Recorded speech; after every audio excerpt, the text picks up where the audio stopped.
Awesome, blessed morning to everybody, and peace greetings. Today, another beautiful day for a beautiful women to join us in the WomenOpreneur Global Visibility Program. And we have with us LISA LEVINE. We know this, you all know this session is all about having clarity, inner callings being unleashed through these beautiful women who show up, share with us their journey that they have been walking and inspiring us and get us into some powerful action. So thank you so much, Lisa, for joining us today. Thank you for having me. Yes, and Lisa's been out of US. She's an American who moved out of US and been traveling around the world for the last 30 years, doing everything that she's doing right now on women wellness and well-being. So I'm really inspired. In fact, knowing you for this short period of time, thanks to our trainerpreneur Yen, who introduced you to us, you have been doing some magnificent work on the fertility and the abdominal therapy or massage that you have been doing, and you are the co-founder of the Optimal Reproductive Health session and work, and we look forward to hearing more on that and some exciting conversations with you. Yeah, great. Yes. So tell us a little bit about how did you start getting into this women wellness, especially focus on the therapy that you do? Well, I grew up with horrible periods my whole life. It was really, I really suffered. I couldn't go to school, had all kinds of problems. And of course, thinking that was normal. And it's not normal. We shouldn't have painful periods. It's common, but it's not normal. But it is very normalized in our society, in our culture, no? And in my early 20s, I got very ill. And that sort of led me down a path of massage and chiropractic and acupuncture and toward wellness and toward taking my health into my own hands, because, what the doctors were telling me just didn't really add up to me, and it wasn't working anyway. So that cut me off on that journey, and I got into massage originally thinking I would put myself through chiropractic school that way, and then I got into acupuncture. And funny enough, as life takes you on different journeys, ended up going to Mexico for 10 years, got into yoga, and then eventually moved to Australia and studied acupuncture. And that was great. I love acupuncture. It's amazing, I feel like saying this word when you say acupuncture. Can I? Ouch. Yes. No, it depends.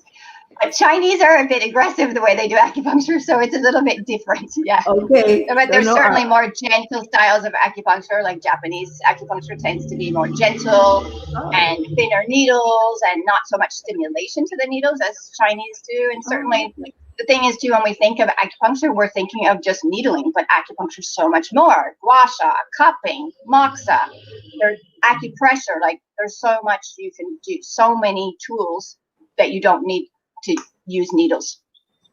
But on that journey, all of a sudden, well, not all of a sudden, obviously, 8 years ago, I found out I had fibroids. And a friend of mine gave me an article about the Arvigo techniques of my abdominal therapy. Right. And I was like, had this kind of light bulb moment, because the woman that developed the Arvigo techniques, her name is Rosita Arvigo, and she lived near where I lived in Mexico. I knew her. I had gone to see her, at that point it was about 30 years before. So, as you do these days on Google, researching that, and I just really realized, like, Chinese and Mayan medicine is the same. Essentially, they're talking the same language. Mayans do a form of acupuncture called pinchar. They do the cupping. They talk about cold and wind and all this stuff. And at that point, I was been in acupuncture school for a while, and I was kind of realizing, maybe this isn't going to work for me, because I don't like to stay in one place and like stuck in a doctor's office convincing people that acupuncture works, which I have not much patience for. And I just thought, hey, this is the perfect fit. So I went off on that journey, and this work is a lot about self-care and a lot of education about our reproductive health, which, essentially we don't have any, we don't have preventative uterine wellness in our culture, nor prostate either. I mean, we in a sense have disease detection, We don't, that's the reality, although we don't realize it because that's what we're conditioned to. They're unconscious. So, We just allow other yeah, people to tell us what is wrong with our body yeah, and solve it we've for learned us. to outsource our health. No, Yeah, no, good one. literally, that's what we learned. So this, as simple as this work is, it's really about taking your health into your own hands and reconnecting. Like, no, we're think about it. We're so disconnected. And That's I right. always thought, it was so interesting all the years of doing massage, but normally, at least in the West, not as much in Asia, I don't think.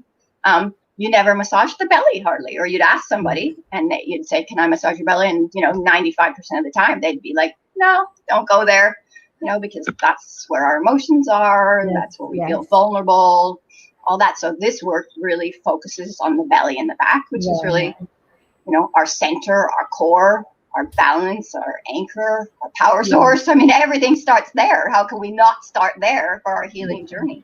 That's right. When you tell me about this, I so relate to you because I was diagnosed with endometriosis only after I got married at the age of 21, and I didn't know all my life I was having it, and only for the doctor to tell me my ovaries are gone and and they diagnosed it that I cannot give birth normally, and went through endoscope, which was possibly the most painful surgery in my life. And then the miracle happened that I conceived and I have 3 beautiful kids, not just one, which is a miracle for many people. Why I wanted to drive this home is after my children, after 7 years, I had a relapse that was so bad, and I know that if I went to the doctor, they will ask me to go for a hysterectomy, which I didn't. I didn't go into the doctor at all, and I trusted my body and the people that showed up for healing and clearing. And I have to tell you, I'm like, with Almighty's grace, like 100% out of it, even though I was bedridden like for 1 year with all my life, every part of my life falling apart. So I can really relate to what you're saying. It's like to be in pain is the most difficult part of life, and especially body pain, you cannot overcome it. I love it when you do these exercises. I saw one of your videos, and I think one of your articles about using the heart shape on the belly. Is that an exercise? Because it gives so much of energy when you do that. I'm not sure which one you're talking about, but certainly, holding the hands over the lower belly. Yes. Rub the hands together, create some friction, heat some energy there, and just putting the hands, in the, inside the hip bones with maybe the thumbs touching at the belly button, and just bring that energy and attention and intention to that area of the body that's so often neglected. Because in a sense, like when you're talking about endometriosis or other period pain or whatever symptoms, we haven't really learned to think, what's the message in those symptoms? Yes. We just want to get rid of it. So like you say, you had your endo surgery, but we didn't get to the root of the problem. That's right. And I have a different take on endo anyway, and PCOS, because to be honest, what I see is they just tell everybody they have that. Now I think it's kind of the diagnosis of the day. Yes. And I've worked on a lot of people with endo, and one treatment, that was it. We need to that's what happened to me. Of the uterus and different things like that really aren't something that's talked about in Western medicine. So it's a bit like a different thing. So that's great that and that's what happened to me, really, going into specific treatments to really come out of it and coming into the consciousness, not just depending on others to heal, but to the consciousness of what is the issue. Because, menstrual pain or reproductive health issues is like a normal thing right now, and they just get diagnosed and get treated very extrinsically, and then they manifest in many different other ways in people's life. And especially for women, when we talk about the fertility, I love it when you say about having a fertile life. Maybe you want to share with us a little bit on that. I talk about that a lot, because we, back to that idea of compartmentalizing things, and we tend to think of fertility only about having babies. And really, we want to live a fertile life. I mean, fertility is about creation and conception, and whether it's a baby or a book or a work of art, really that applies to all our life. And, we need to most people just don't think of it that way. So once Yes. they see that, it's like, oh yeah, I mean, it's like I always joke, fertility is like gardening. We need to create fertile soil and good quality seeds. That's really, we need to go back to those basics. So yeah, that's what I mean by that. And so I'm always trying to say, because a lot of people think that, yes, probably half of the work Sarah and I do together with Optimal Reproductive Health is around fertility, but optimal reproductive health is the whole cycle of life. And men too. Men are really having their issues these days too. And it's back to that, not having preventative uterine wellness. And also with women, a lot of it is like we're not using our bodies for what they're designed to do. Yes. And that's creating, a lot of issues for a lot of people. So that's right. Yeah. And what do you feel are the blocks nowadays in people? Like, in this time when whatever that has happened or happened, this sudden turmoil or people are put through, and there's still a lag of, there's some still resistance to change and grow. What do you feel is really the issue with people when they are not taking care of their health? I think it's back to that. We've learned to outsource our health. Like we haven't really learned that preventative wellness from a young age. Why aren't we learning at 10 or 12 about the menstrual cycle? And that, we aren't men. We're not equal. We're different. Why can't we learn to complement each other? And I think women trying to act like men and be in the workforce, and nothing wrong with that, but not honoring the cyclical nature of our bodies is creating problems, and so I think if we can educate young girls and boys, I think it's equally important that we understand how our body's functioning. Like, why isn't this what we're learning? So I think the root of it's from there, and that leads into what's happening with fertility and menopause and through the cycles of our life. So I think it's really about going back to basics, but it's also it's a holistic way of looking at things that's not necessarily what our educational system or what we've learned, so it's I think it's looking outside the box a bit for most of us. I think you nailed it. You just nailed it. The conversation about not taking ourselves, and this is about the feminine energy, like women who, it's not right and wrong. It's just the way things are.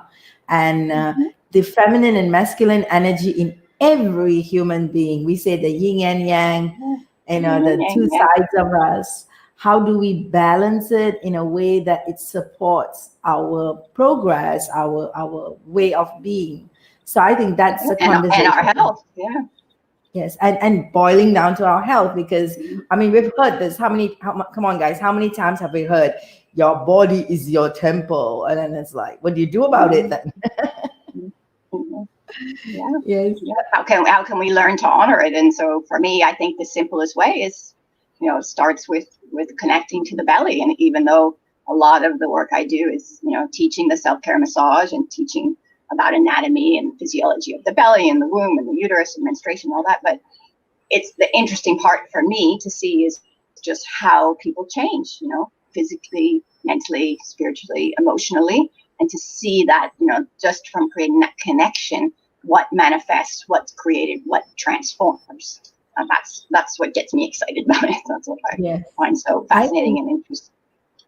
I feel that it's a very, very important part of life, because, we say, like, for example, it's very interesting, right? We're talking about the Global Visibility Program, where we're talking about business and consciousness and business and all of that.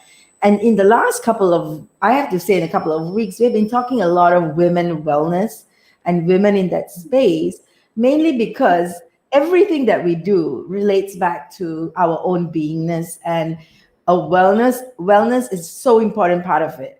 Having you and I we're talking about how breakdown in health can kind of like really create turmoil in every other aspect of our life. And when we are not responsible to be, in charge of our own clarity, that we create chaos in everything that we want to do. Yeah. If we don't feel good, everything's a flow on. And also, women are the foundation of the family, foundation of it. Women aren't feeling well, it's a problem. And, sadly, so many aren't, and it's we're kind of there's putting so much we can do.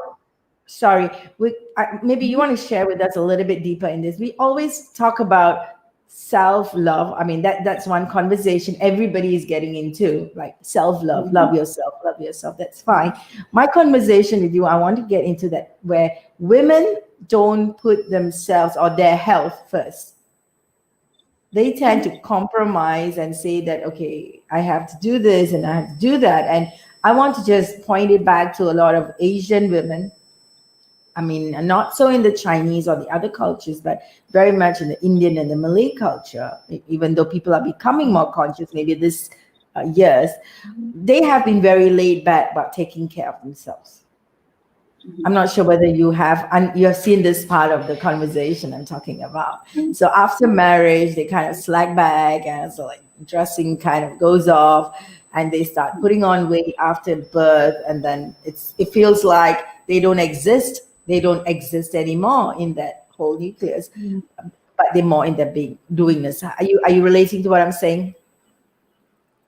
I mean, I don't know. I'm not in that much contact with Indian and Malay women talking to me about that, but I mean, yes, certainly, I see what you're saying, and I think it's, probably magnified in other cultures. Yeah. So what do you feel is what can we like kind of bring awareness to for these kind of conversations that goes in the mind and manifests in other ways? I'm not wronging putting on weight. I want to be really clear about this. I'm just saying the kind of self-love, the care, and the priority given to health is kind of deteriorating, and then they get into other health issues, menstrual health issues and all of that. So what advice do you have for people from that space? Well, I think it also comes back to that idea what I was just saying, like you're the foundation, so how you feel is going to have a flow-on effect to others. But I do think we move through those stages, right, that I think aren't being honored as much, that maid and mother crone, and that's sort of that time, that mother time is certainly, when we're giving, when we're nurturing other people. But, I think it's just as important that we're nurturing ourselves and that we take care of ourselves so that we can take care of others. And I think, society wise, it's that conditioning, isn't it? To put others first. And, if we put ourselves first, then we're being selfish. And, self-care has to start here. And like you're saying, self-love, self-nurturing, and I think it's just like anything else, it's a practice, isn't it? We need to kind of, like we're having the 21 days, right? Get people used to, little by little that they can do this, that they're worth it, that they're important, that they're the foundation, that they matter. And, I think it's part of it's biological, I think, in some ways, because certainly I was very much a giver. And I'll tell you what, I turned 50, and I mean, it was literally like somebody switched the light switch. It was just like all of a sudden it was like I can't give anymore. It was like no, and so I think some of that is biology, nature, but also conditioning, and certainly we can we need to relearn, re-educate ourselves, and like we're saying, you only get one of these. Like we need to take care of it, and if we don't start taking care of it when we're younger, it makes a big difference later on. Like this, it's cumulative. Like we need to address these issues. That's that self-discovery of finding out what is that message, instead of outsourcing it, covering it up, cutting it out, taking a pill. Like there's space for all those things. But like you're saying, you had the endometriosis, you had the hysteroscopy or laparoscopy, I'm not sure what you said. But 7 years later it came back because we didn't get to that root of that problem. And so I think that's really important. And so for those who missed the first part of the conversation, sorry. So for those who missed the first part of the conversation, where you, Lisa, you were sharing a bit on the exercise that can be done. Can you give us like one belly exercise? You can just tell us how it can be done, or one tip for women listening in on taking care of this. Well, I would say just, so simple, just starting to create that connection lay down, get yourself comfortable, put a pillow on your knees and your head, and then just bring your hands like this, one on top of the other. Maybe rub them together first to create some friction and heat, and then lay down and just place your hands just on your belly button. In Chinese medicine, the belly button is the spirit gate. Yeah. And just staying there for a few minutes, just breathing, naturally. Maybe you might feel your abdominal pulse there, and just staying there and connecting. How does that feel? How does the warmth feel? Does your belly feel cold? That's a issue. Does the body feel cold to touch? We want to have an even temperature throughout our body. And if we're not, things aren't flowing well. So just, as a first step, staying with the hands on the belly for a couple of minutes, or the belly button, navel. And then after that, like we were saying, bringing your hands into that diamond. Sorry, it's hard for me to do it. It's my wrist that I broke. Just in that triangular shape, inside the pinkies inside the hip bones, the thumbs maybe touching the belly button, and just on that lower belly, covering the ovaries, or where the ovaries would be on the sides there, and just the uterus, and just breathing into that space. And again, bringing attention, intention, breath. Most of us, the breath stuck up here. But when we start to place our hands there and just breathe naturally, it just starts to flow. Like, we don't need to force the belly breathing, but as we bring the attention and intention there, it just starts to happen naturally. So I think those are good places to start. They're really simple. Everybody can do that. But good stepping stones to some other things we can learn later.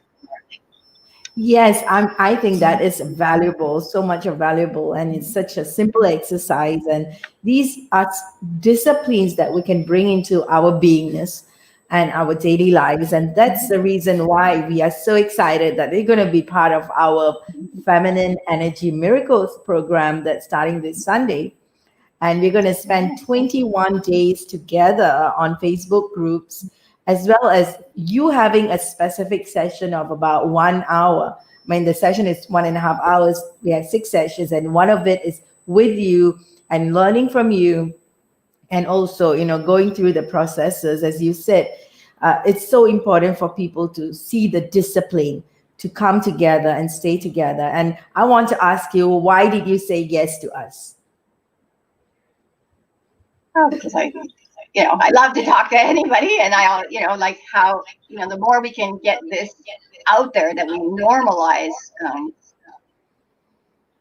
whether it's abdominal massage or talking about this, or educating women, like, it's going to have that ripple effect on everybody.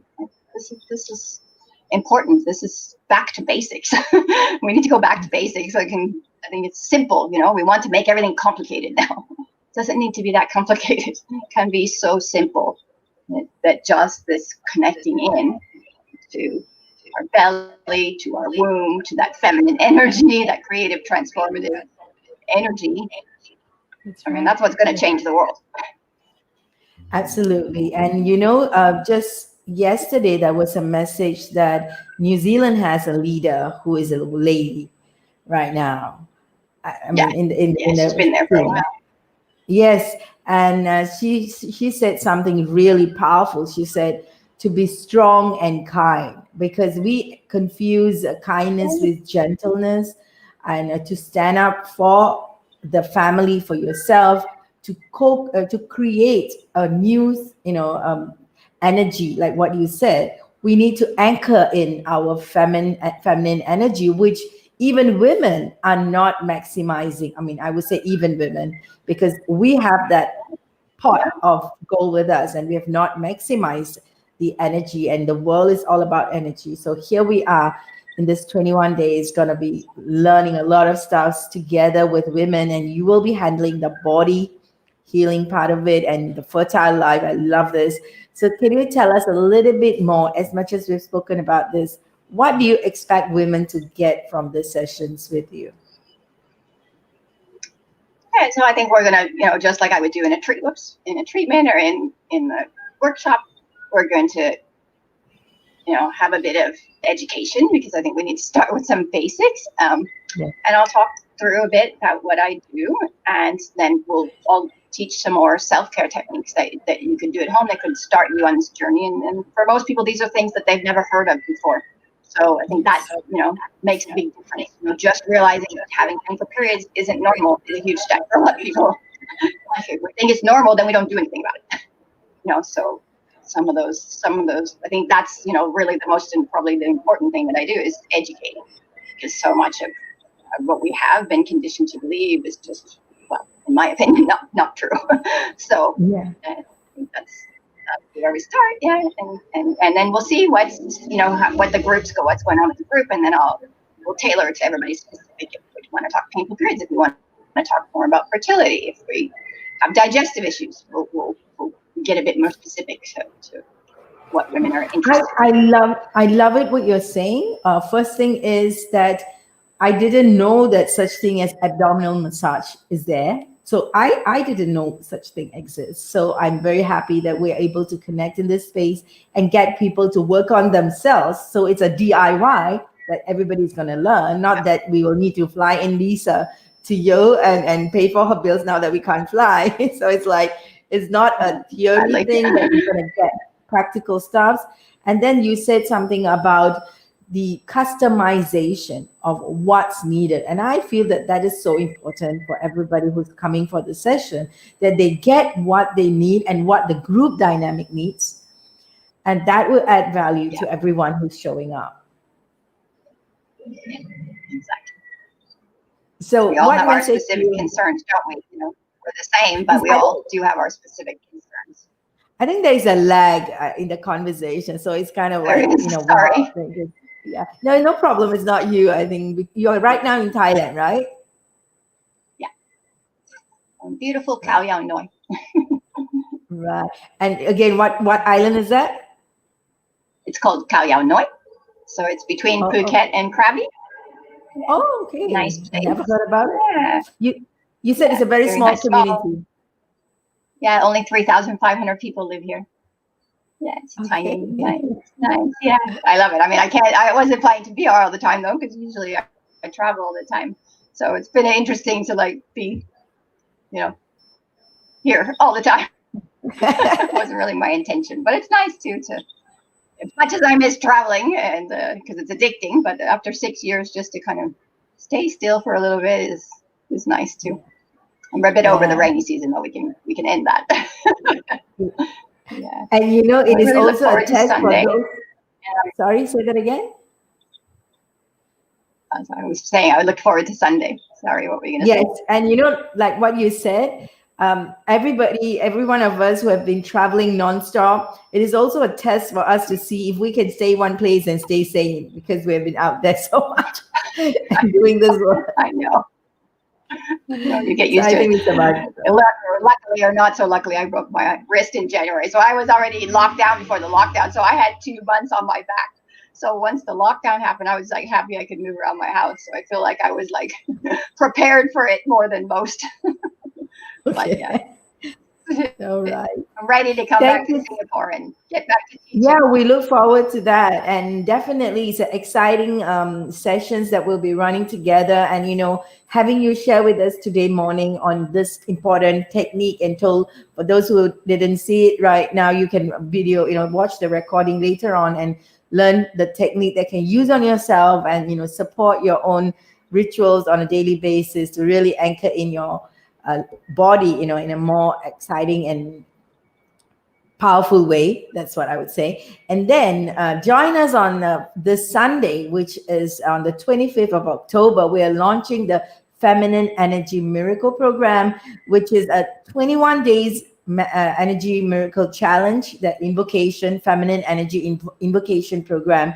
At the same time, for the first session, you're going to have a free pass to come in and experience the work. So you can click on the link, and we're going to put in the link shortly, and you join us and share it with your friends, because this is so important for the world right now. And to round it up, so Lisa, you want to give us a call for action with everybody, inviting everybody. Yes, please join us. I'm really excited, and I look forward to seeing you all in our group. We need to create that village, don't we? More than ever. So we have this lovely opportunity to connect to our feminine energy and create miracles. That's right. Thank you so much. You're so beautiful, and your energy is so beautiful. I mean, like, this is so needed for the hour for us to be grounded, to be at peace, and also create the magic that we want in our life. Really, really appreciate your time with us. Exactly. Thank you, everyone, for Well, thank tuning you so in. much And for having remember, me. I appreciate it. thank you, thank you. And thank you, everyone, for watching. And we look forward to seeing you soon. And next session on the Global Visibility Program on Tuesday. But before that, join us on Sunday. The timing is 7:30 Singapore time, and other timings are written in the link below. Thank you. Have a blessed day, everyone.